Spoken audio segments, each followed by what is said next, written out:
everybody, it's Tommy in Thailand. Hey, welcome back to my channel. Today I want to talk to you about the Thailand driver's license for us foreigners. If you are going to stay in the kingdom longer than 90 days, you have to have a Thai driver's license. Me, I'm on a retirement visa, so I'm going to be here over 12 months. And so obviously I have to have a driver's license. They have two different kinds of driver's licenses here for us civilians. Yeah, they have commercial licenses and that sort of thing, taxi licenses and all that stuff. But for us, for a foreigner, an expat, basically you can get a driver's license for a car, or you can get a driver's license for a motorbike. Now in Thailand, a motorbike, whether it's a scooter, a moped, or a big Harley Davidson motorcycle, they're all considered a motorbike. So if you want to drive a scooter here, you've got to have a license for that. Now that's even if you have an international driving permit. Now I know the international driving permits are good for 12 months, but their law says if you're staying over 90 days, you have to have the Thai license.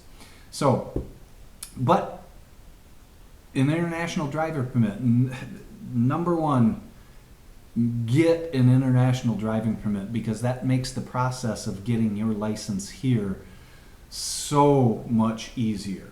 Now, your international permit will need to have the endorsements for whichever type of license you're trying to get here. If it's for automobiles, your international permit needs to show that you can drive automobiles.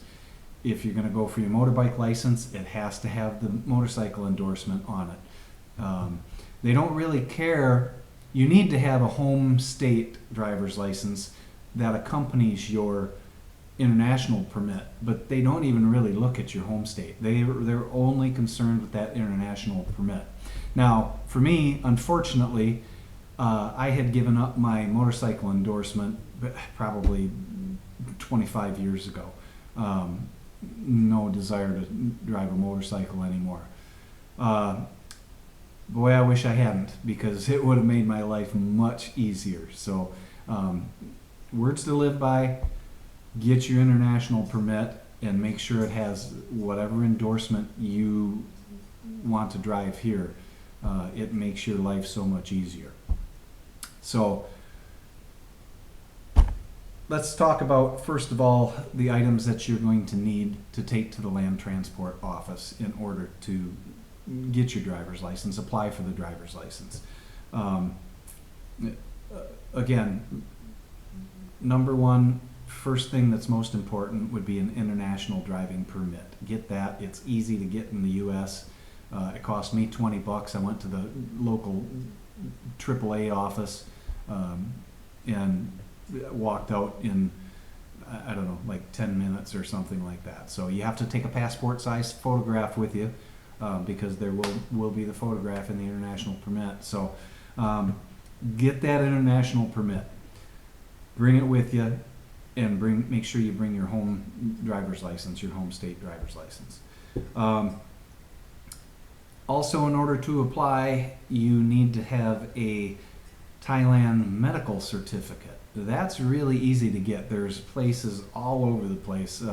Wherever you happen to be staying, whatever part of Thailand you're staying in. I'm in Pranbury, which is a kind of like a outer community of Hua Hin. And so I belong, on Facebook, I belong to the Hua Hin expat Facebook group. And you just ask on there, or do a search, join one of those groups from wherever it is you're going to be in Thailand. Real easy. They've got a wealth of information about everything. So you can ask where to go and get the medical certificate. For me, it was very easy. It cost me 200 baht each. I needed 2 medical certificates. Now I've heard of offices, land transport offices, where you can use a copy because each license is separate, one for the car, one for the motorbike. So you have to have all this paperwork I'm talking about now, copies in a set for each one of the licenses. So in Pronbury, they made me have 2 separate medical certificates instead of just getting one and photocopying it for the other one. So get the medical certificate. It's easy. For me, they took my blood pressure. They had me read some numbers on a chart.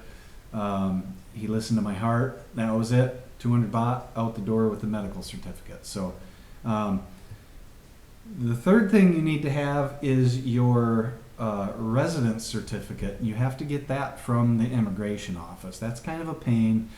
Here, the Hua Hin Immigration Office, which is where, being in Pronbury, that's the nearest main immigration office.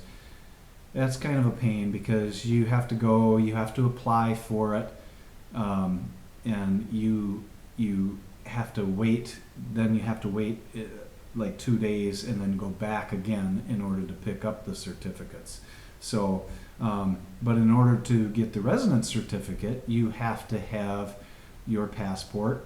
You have to have a photocopy of your passport information page, of the passport page that has your entry stamp, your most recent entry stamp into Thailand, and then a copy of the passport page for that contains your current visa that you're on. So, and you've got to have 2 sets of copies because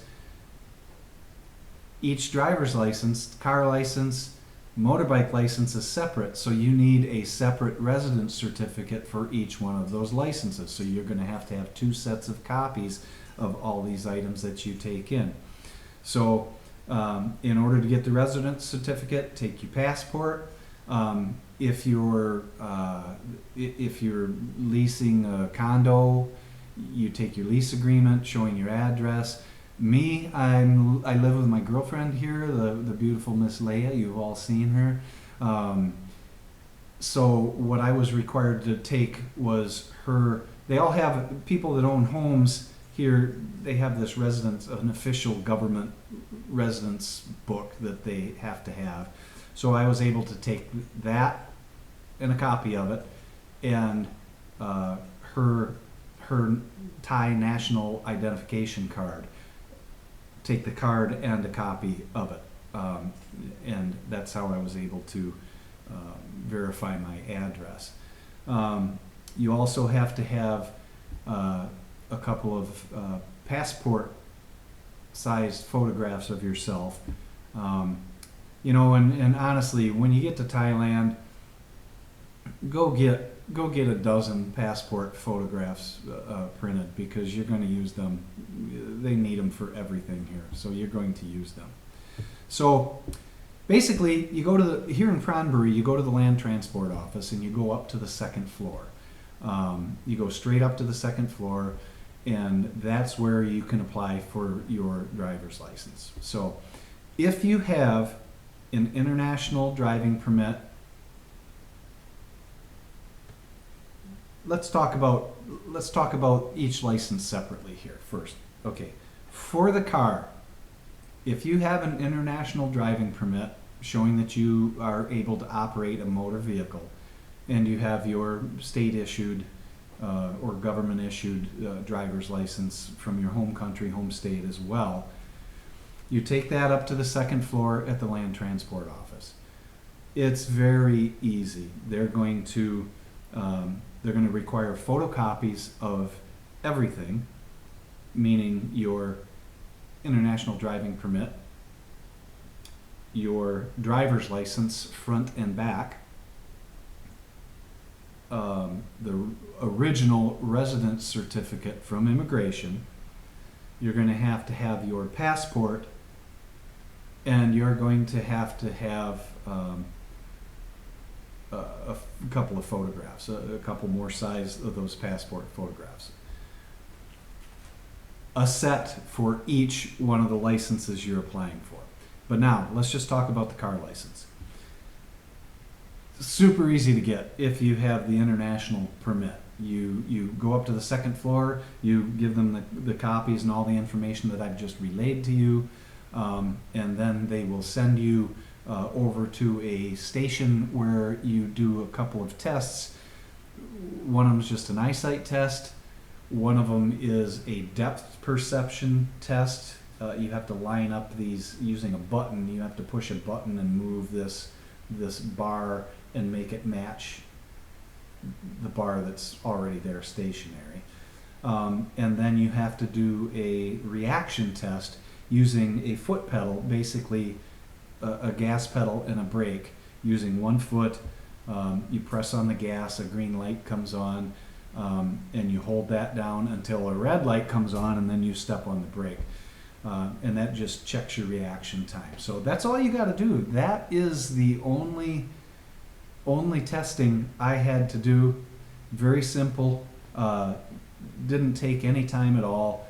And I walked out of there that day after about 30 minutes with my driver's license, my Thai driver's license. Very simple.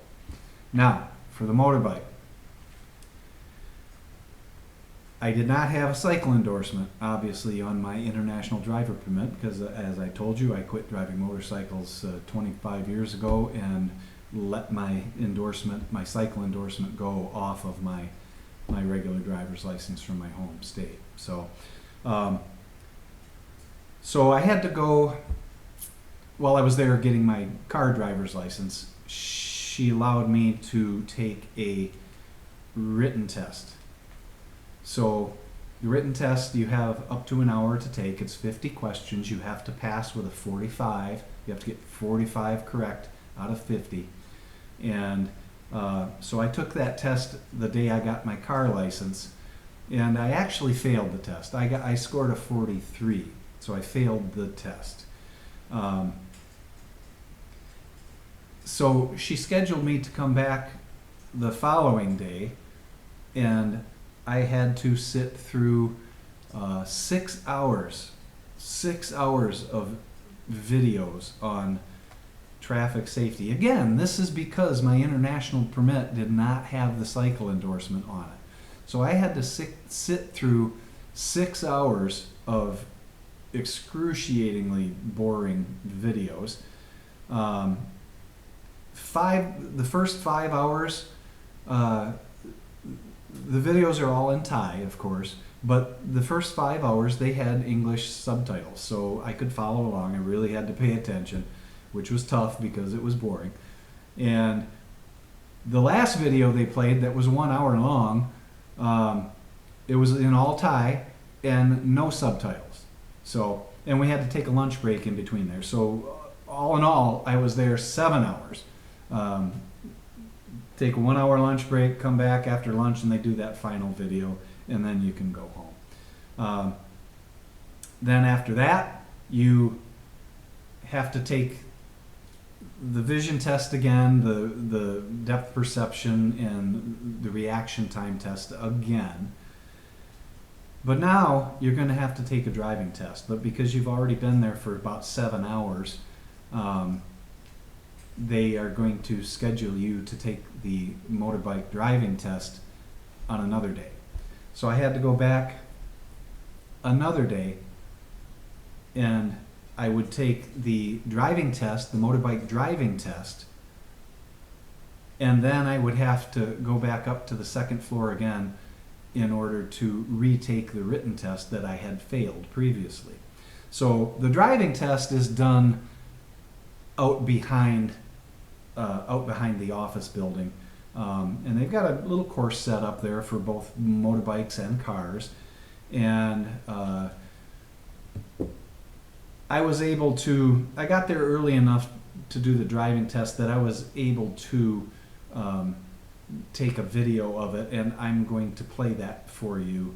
I'm going to insert it in this video and play it for you, so you know exactly what to expect on the motorbike driving test in Cranberry.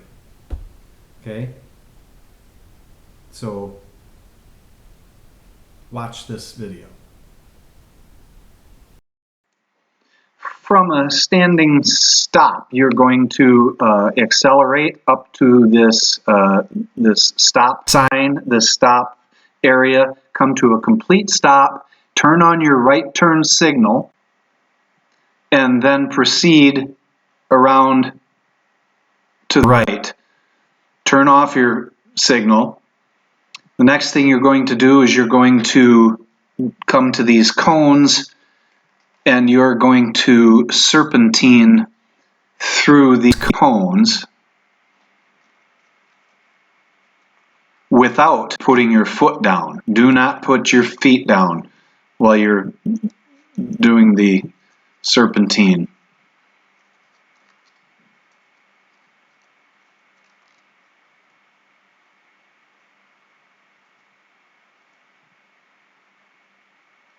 After the serpentine, you're going to go straight for a very short distance and make another right-hand turn. No signal indicator is necessary at that. After you make that right turn, you're going to come to another stop that you have to stop at, and it's coming up here. This simulates a crosswalk where pedestrians be. You see the pedestrian sign. You're going to come to a complete stop. Then you're going to make another right-hand turn, and now you're heading back to the direction of where you originally came from.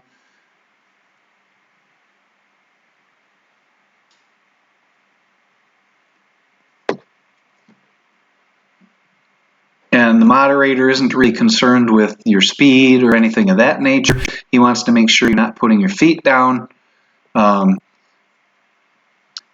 Now you're going to come up to another line. It looks like a stop line. It looks like a stop line you would stop at. But this moderator had us go ahead and make a wide sweep to the left so that you could turn right, make a hard right. Now we're going to make a hard right and try to line our motorbike up with that red strip right there. That is the raised platform right there. You drive up on top of that to maintain your balance while you drive the entire 30 feet and drop off of the other end of it. Okay, so that video showed you exactly what you had to do. Pretty simple, pretty simple. Well, the part that is not simple is driving up on top of that red raised asphalt platform. Now it's about 30 feet long. It's about 12 inches wide, and it's raised up off of the rest of the surface by about, I'd say, 2 to 2.5 inches. It seems easy, but when you come around that last corner and make your hard right, you drive up on top of that, and then you have to maintain on top of that for 30 feet. Folks, I failed the driving test. I started out all wonky to begin with, trying to get lined up and get up on top of there. I was already wonky and off center, and I ended up dropping off of the edge. I didn't feel too bad because almost everyone else did too. That's pretty tough. I'll tell you that the key to that is if you can get up on that thing, give it some gas and go. Because if you get a little speed, that straightens you out and go. The people that passed that went fast. They gave it some gas and went fast. So, but also on that day, the guy, the monitor or the guy doing the tests, officiating the tests, he only spoke Thai. He didn't speak any English, and I had a really hard time understanding him. And his instructions were not clear. But they weren't clear to Thai people either, because the Thai people did the same thing. So you actually, when you come around that corner, that last corner, to make the hard right to line up to go up on top of that thing, that doesn't have to be continuous. I found that out the next time I went. With the moderator was a different person, and it was a Thai lady, and she could speak English. You don't have to do that all at once. You can make your corner, put your feet down, come to a stop, line yourself up however you want, and then go up on top of that. That was not what happened the previous time. So anyway, so I failed that. I failed the driving test. So I go back up to the second floor and I retake my written test. And this time I passed. I passed with a 45 out of 50, and that's what you need. So I passed the written test. So they schedule me to come back again to retake the driving test. So the second time I take the driving test, you repeat the entire course. But again, this time I had a moderator that could speak English, and she provided excellent instructions and made it known that you don't have to make that turn and continue on. You can actually come to a stop, line yourself up however you need to do it, whether you need to back up or maneuver yourself around. You can line up perfectly, and then when you're ready, go and get up on top of that platform, and like I said, give it some speed so that you don't fall off of the edge of that. So I passed the second time, and then all that's left to do is you go back up to the second floor, turn in your paperwork, showing the passing marks, and sit down for a minute until they call your name to get your photograph taken for your actual driver's license. So now I do have a valid driver's license for a car and a valid driver's license for a motorbike in Thailand. But like I said, it's kind of interesting. It's pretty interesting. The most important thing, as I said, get that international permit. The permit's good for 1 year. So I actually had gotten the international permit when I was here in January, from January to April. And that's how that was 90 days. I was only staying 90 days. So you can use your international permit to drive on. So it's a little squirrely, but you got to do it if you're going to be here longer than 90 days. Get that international permit first. Make sure you got the endorsements on it that you're going to want when you're here. I strongly suggest if you have a cycle endorsement, you make sure that transfers over to your international permit. If you don't have a cycle endorsement, I would get one before you leave your home country, and then make sure that transfers on to your international permit. So I hope this is informative to you. Every office is different. Like I said, I can only speak to Pranbury. I can only speak to the Pranbury method. So you can always call or stop in. Being a foreigner that doesn't speak Thai, you can stop in and request.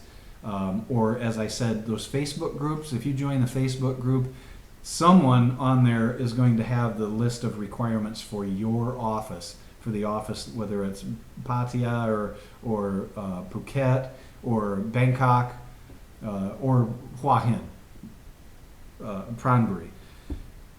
Check those Facebook groups, and you'll get the information you need. So I hope this was helpful to you folks. If you found this video useful, please press the like button, and please subscribe to my channel anyway. That's very helpful. Like and subscribe moves the videos up in the algorithm and allows more people to see them, and especially when they're doing a search or something for a particular topic. So please like and subscribe. Hey, it's almost Christmas. Merry Christmas to everybody. You can see the Christmas tree in the background. This is going to be the very first Christmas celebration for my beautiful Miss Leia. She's never celebrated Christmas before. The tree has a few goodies underneath for her, and it's going to be interesting. So Merry Christmas. I'm sure I won't talk to you before then. Merry Christmas. If I don't talk to you before the New Year's, please have a happy and safe New Year, and we will hopefully be putting a new video up soon. So, see you folks. Thanks for watching Tommy in Thailand.